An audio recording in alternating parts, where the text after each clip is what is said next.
jërëjëf Mouhamed Kandji jërëjëf ñu leen nuyu ku nekk turam ak santam di leen dalal ci iRadio ITV dem mbégte tey di dalal docteur Elimane Amadou Sy muy docteur bu ñu xàmmee te di liggéey ci mbirum vaccin spécialiste docteur dafa am benn xibaar bu jógee fële ci Afrique du Sud ñu ne dafa am benn variant bu bees encore buy génnaat parce que danañu virus bi à chaque fois bu ñu génnee dara pour gën ko fàggal day muté wu. Mutation bu mu def bi nag dafa am benn variant bu ñu tuddee C1.2 joxuñ ko tur te fara ci Afrique Sud ñu fa nekk scientifique yi dinañu variant boobu moo gën a garaaw nu muy contaminé bii di delta bu ñuy gis bii lëmbee réew mi boobu information bu amee naka lañ koy mën a analyser ci suñu réew mi. waaw jërëjëf monsieur Diop Alassane Samba di nuyu bépp auditeur ITV. Et di leen wax ni effectivement question bi ñu ma posé bi dafa di le virus depuis ñaari at mu ngi nii mu ngi def ay mutation C1.2 dafa di mutation bu nga xam ne ni bu waroon ñëw la ndax virus yëpp dañuy muter. boo fàttali ko benn virus bi nga xam ne ni moom mooy indi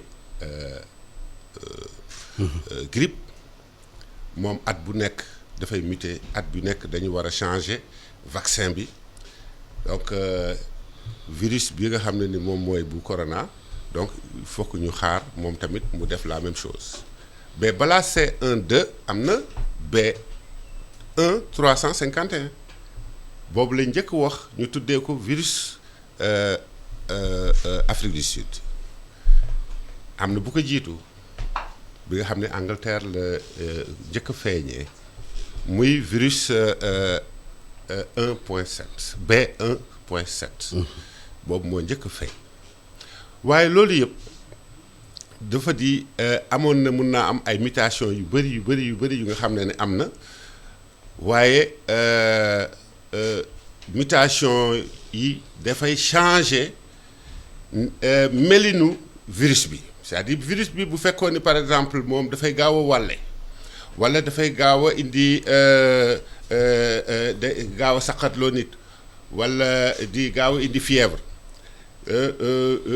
virus bi mu muté bu muté nu muy gaaw a wàllee mun naa am mu gën a yokku loolu la ñuy wax pouvoir de transmission et augmentation de pouvoir de transmission. walla muy faagaagal nit ñi tamit muy yokk buy faat nit ñi ni mu doon faatee bu njëkk mu gën a yokkati donc virulence am day gën a yokku donc virus yi heureusement dafa am lu nga xam ne ni dañ ko remarqué ci virusu corona mooy que. virus corona moom mutation am déjà dafa yéex mais aussi baax na ñu expliquer nit ñi lan mooy variant ak lan mooy indi variant. naka la variant di ñëwee. waaw mu ngi lay déglu. alors variant mooy dafa am lu ñu naan original ak copie. original mooy virus bu ñuy njëkk a découvrir bu indi feebar bu ñuy wax corona Covid 19 mais bu ñu demee ba ci biir bu virus bi dafay nekk ci biir yaram bi di multiplier wu pouvoir de multiplication bi dafa bëri mais chaque fois bu fekkee ni dafa war a multiplier wu génome am c'est-à-dire message. bi nga xam ne ni moom mooy nekk ci ARN bi dañ koy copier buñ ko copier fekk mi ngi nekk ci biir cellule humaine bi ñu doog a fabriquer protéines yépp yi nga xam ne ni moom mooy constituer virus bi léegi protéines yooyu normalement copie exacte day joxe copie exacte virus bu njëkk bi c'est-à-dire que dafa mel ni yaay jur doom waaye doom bi dafa mel ni copie am la léegi bu ñu demee ba ci biir message yooyu nga xam ne nii moo nekk ci biir génome bi ay séquence la de nucléotides chaque séquence de nucléotide 4 éléments ñoo ci nekk mooy uracile guanine adénine ak cytosine léegi séquence yi dafa am nu nga xam ne noonu la ñuy tegle AUCG ou GUAD et cetera alors léegi séquence yooyu par 4 yooyu am na nu muy tegle ay message la moom mooy waxe ni defaral leen spike moom mooy partie bi nga xam ne ni moom mooy tax virus bi di dugg ci biir yaramu nit di dugg ci biir cellule nit alors spike bi nii la war a bindoo et cetera léegi bu fekkee ni mutation am na dafa am ay erreur yuy am ci message ci séquence yooyu alors erreur yooyu naka lay demee bu dee AUCG léegi U bi manqué bu U bi manqué donc day indi benn perturbation pour indi beneen protéine ainsi de suite. soit naka variant. waaw soit mu manqué soit mu ëpp soit mu am jaxasoo ci biir séquence yooyu ak fépp fu nga xam ne foofu la ñu mënta toll léegi nag bu boobaa léegi y a deux possibilités y a des erreurs am na ay erreurs yu nga xam ne nii. c'est des erreurs aléatoires yi nga xam ne nii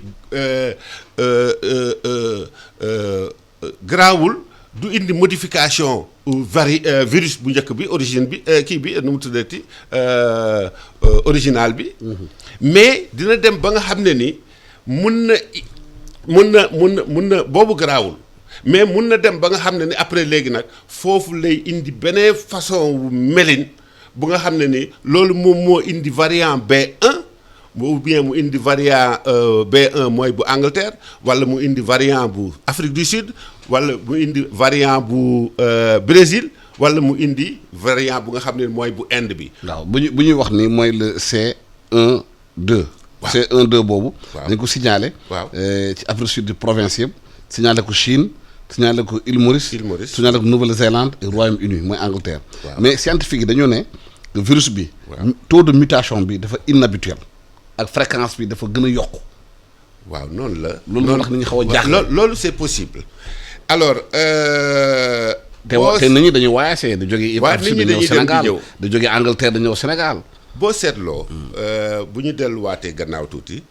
original bi bu njëkk ba ñan la doon laal du nit ñu mag ñi. moo tax ñun suñu stratégie yëpp ñu ngi ko de vaccination ñu ngi ko axé woon ci ñi nga xam ne ni mooy nit mooy mag ñi. parce que dañ di waxoon ni que xale yi ñoom déjà am nañu capacité développer rapidement seen immunité donc ay soldats yi nga xam ne ni ñoom ñooy kii bu virus bi ñëwee ci ñoom da leen feebarloo mais bu ñu demee variants yi ñoom tamit dem ba nga xam ne ni am na ci yenn yu changé mais gis nañu ko profilu patient bi léegi mu ngi commencé changer alors bu ñu demee Brésil dañu gis ni que léegi mu ngi laal tranche d'âge autour de 30 ans ñu avancé ñu dem ci donc ñu ngi wàcc at yaa ngi wàcc. parce que bu njëkk bi dañ doon wax bu leen vacciner xale yi waaye gis nañ ni que léegi xale yi affaire bi mu ngi leen di commencé laal depuis bu variant delta bi ñëwee mais bu ñu amee seetlu tamit donc variant comme variant delta bi léegi. ni bu njëkk ba doon reyee bii dafa gën a yokk encore c'est-à-dire que nit ñi remarqué nañ bu njëkk ba ay par benn ñaar par jour lañ doon am. mais léegi da ngay dem ba am ay 20-30 par jour. oui donc loolu virus bi muté bi dafa muté ci partie bu nga xam ne ni fa la virulence am nekk te loolu moom mooy yokk virulence bi donc le C1.2. bon constaté nañu ni que dafa am ay signes cliniques yu ci signes cliniques yi la ñuy xam virulence su kii bi ak nu muy faagaagalee ak ni muy yóbbu nit ñi réanimation. li ñuy ragal kay mooy. est-ce que C1.2 bu ñuy wax. waaw du ñëwee du gën a garaaw delta bi. ah mun na am waaye loolu yëpp. te delta bi lëmbe na adduna bi. waaw loolu yëpp pour expliquer population yi yaakaar naa ni la vaccination.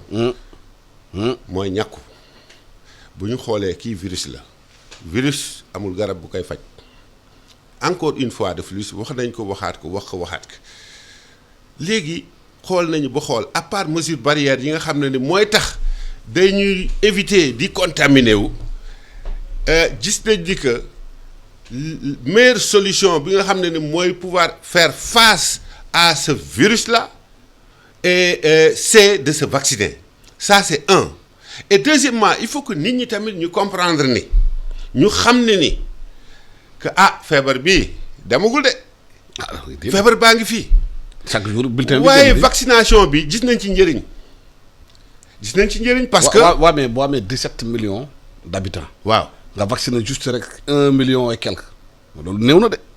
waaw xam nga loolu lu koy expliquer moom mooy production vaccin du li nga xam ne lu gaaw la. benn rek moo ci am lañ ci mën a fabriquer en un temps très très court mooy le vaccin à ARN. loolu moom la nit ñi xawoon a ragal sax parce que dañu foogoon ni que. dañu ne comment se fait-il que avant vaccin balaa ñu koy mën a utiliser il faut que ñu fabriquer ko pendant fukki at wala juróomi at waaye léegi ci 6 mois laa la wax 6 mois mun nañu réaliser benn vaccin mun nañu créer benn vaccin. mais c'est normal parce que la technologie a avancé. waaw mais fii réew mi vaccin est-ce que doy na est-ce que am na vaccin bi doyul parce que demande bi moo bëri.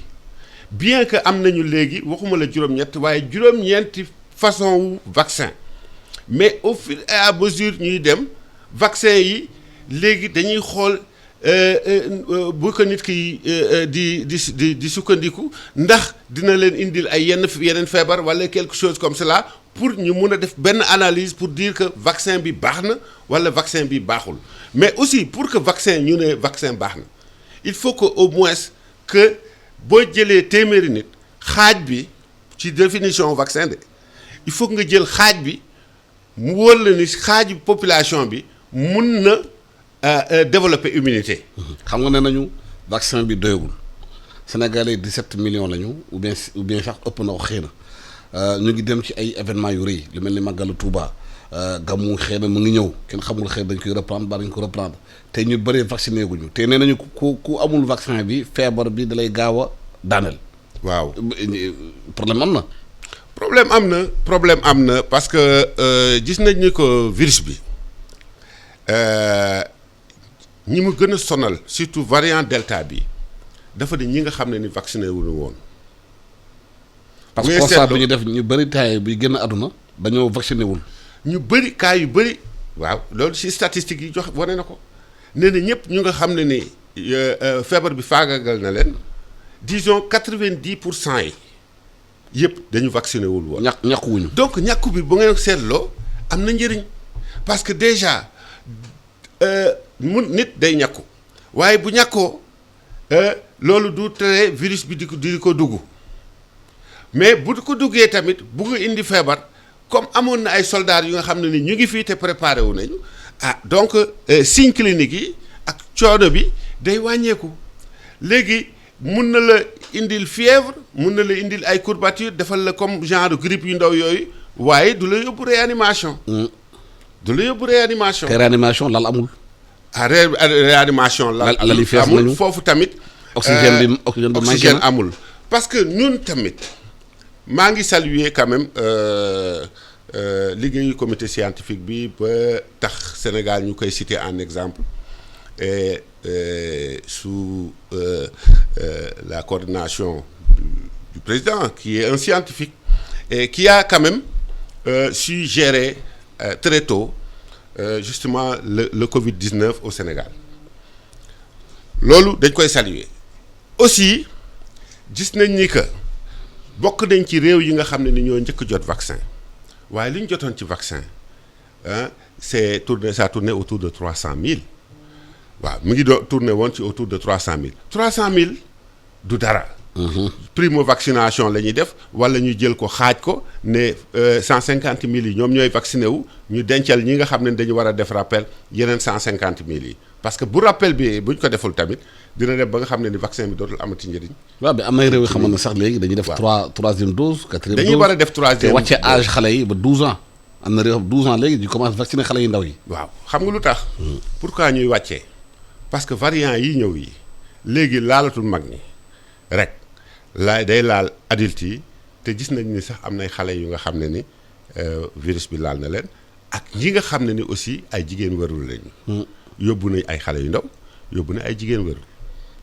alors donc ça veut dire que maintenant non seulement dañu war a vacciner toute la population ciblé ñu benn profil mais dañuy vacciner toute la population defal leen rappel bu ñu paree rappel bi ñu xaar parce que possibilité de mutation dafay am et ñu ne éventuellement parce que pourquoi ñu def rappel bu ñu koy def ça veut dire que taux de anticorps bi nekk ci yaram bi am na temps durée bu nga xam ne ni après dafay wàcc. dañ koy éliminer. waaw mais boo naree vacciner population bu bëri. donc il faut que ñu def rappel. waaw boo naree vacciner. loolu mooy intérêt bu rappel. waaw boo naree vacciner population bu bëri. waaw amagoo vaccin yu doy. waaw te vaccin yi léegi dafa laaj ñëpp ñu vacciner leen. loolu problème bu rëy la te vaccin amagul même bu ñu indee vaccin des na. waaw pays yu ñu ëpp xaalis ak ëpp alal ils sont confrontés au même problème que ñun. Je prends le cas de l'Australie. Mais Australie, nous sommes ici seen confinement, nous sommes 6e confinement. Et pourtant, ils sont en relation avec les États-Unis. Ils ont commencé à être vaccinés, etc. etc.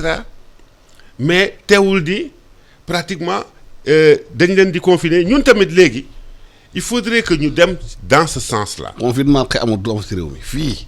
Il faut que ñu dem dans ce sens-là seulement nit ñi ñoo nangoogul ni que virus bi xanaa faat yi am yi temps yi nit ñu gaañu ñi temps yi xanaa yee nañu comme quoi que lépp lu nga xam ne ni moom mooy rassemblement mooy. premier moom mooy li nga xam ne ni moom mooy gën a exposer nit ñi. ci feebar bi ci feebar bi. alors aussi nit ñi di duggee ci bus yi di laalante. ci ay espace confiné yi nga xam ne ni virus bi dafa ciy nekk ci biir nit ñi di noyyi ku noyyi walla sa bopp ku noyyi walla sa morom et cetera loolu moom mooy yokk feebar bi ñun waxoon nañ ko balaa tabaski ne nañ dañ def attention parce que déjà amoon na ay sorties politiques yi nga xam ne ni defoon nañ ko. waaw sorties politiques yooyu bokkoon na ci li nga xam ne ñun foogoon nañ ñu virus bi dem na mais ndekete foofu wàlle am na fa ñu dellu si.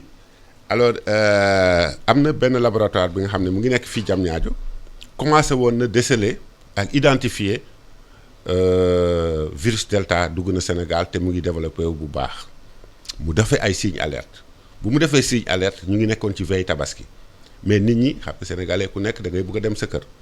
mais ndekete Dakar moo doon épicentre bi alors Dakar jële virus bi. ñu nekk Dakar yóbbu ko nag wasaare ko. buñ ko wasaaree nag ñu seetlu ki une semaine rek la ci teg pratiquement feebar bi.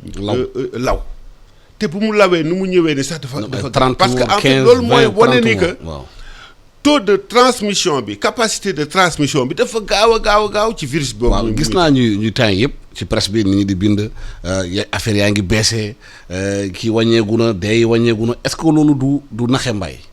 non est-ce que du ay nelaw. non du naxe mbay. waaw lan la. xam nga virus Delta bi pardon boo seetloo Inde ñaata lañ doon am par jour 400 000 morts te foofu le virus Delta bi commencé. waaw mais Inde statistique Inde. waaw statistique c'était 400 000. mais fii dafa am ñuy dee ci kër yi kenn du leen comptabiliser. c'est ça dafa ñu dee ci àll bi kenn du leen comptabiliser. dëgg la donc xëy na bu ñu déclaré 30 morts. xëy na bu ñu xoolee xëy na am na 100 morts sax xëy na. waaw war nañu am koñ lu ëpp loolu. mais après gis nañ ni que ñi nga xam ne ni ñoom ñoo amoon problème immunité ñooñu la feebar bi yóbbu waaye dem nañu ñi nga xam ne ni nekk nañu en contact virus bi mais bari na boo seetloo avant tabaski bi ñu bari dañ doon def lu mel ni ay grippe période boobu du woon période groupe waaye grippe parce que période grippe en général. ay novembre octobre novembre décembre la mooy période bi nga xam ne ni ci la sedd bi commencé ñëw ci la ñuy noté que grippe ci lay gën a ñëw mais grippe bu nga xam ne ni mois de juillet période bi nga xam dafa tàng changement climatique yi tamit amu ci impact. non du changement climatique yi en fait c'était beneen signe clinique bu nga xam ne ni virus Delta bi moom la indi. am na ñu nga xam ne ni sax ñu ne yenn wànnante yi pratiquement signe virus Delta bi la. donc ñu bëri dem nañ ñu bëri boo seetloo dañ doon wax ni man sama yaram dafay metti ainsi de suite damaa soj dem naa ba nga xam ne ni dootuma sentir sax lu may lekk et cetera et cetera en fait c'était pas la grippe c'était la Covid-19. léegi nguur gi nee na dañuy créer vaccin gis nañu keroog Institut Pasteur ne day créer benn usine bi defar ay vaccin fii ay sérum chef de l'État bu mu demee Allemagne keroog nee nañu Sénégal ak Rwanda biotech dañuy créer usine est-ce que usines yooyu ñuy wax dina bar ba xamante ne laata xëy na ñu koy samp xëy na bu bañ a faagagal ñu bëri pour ñu am vaccin bi du ma gën a gaawee. waaw encore dañuy saluer initiative président boobu nga xam ne ni moom toujours il anticipe et c'est lu baax la ci réew mi et gis nañ ni que avec BioNTech ak les investisseurs européens ils ont signé un protocole depuis le 9 juillet bu nga xam ne ni qui prend effet à partir du 10 juillet alors léegi loolu moom avantage yu Sénégal la avantage yu Afrique la. waaw mais xam nga parce que virus baa ngi fi. waaw léegi nit ñi dañoo soxla bar pour jot ci vaccin bi. waaw fabrication mu gën a gaawee. waaw yaakaar naa ni ñoom comprendre nañ enjeu yooyu parce que boo xoolee bu mu buggee joxe exemple rek mooy bi nga xam ne mooy bu Pfizer bi bu mu njëkkee génn dafa am problème bu rëy bu mu posé non seulement du ci efficacité am mais ci côté logistique bi la posé woon. Pourquoi? Parce que dafa di vaccin bu nga xam ne ni il ne pouvait être conservé qu'à moins 70 degrés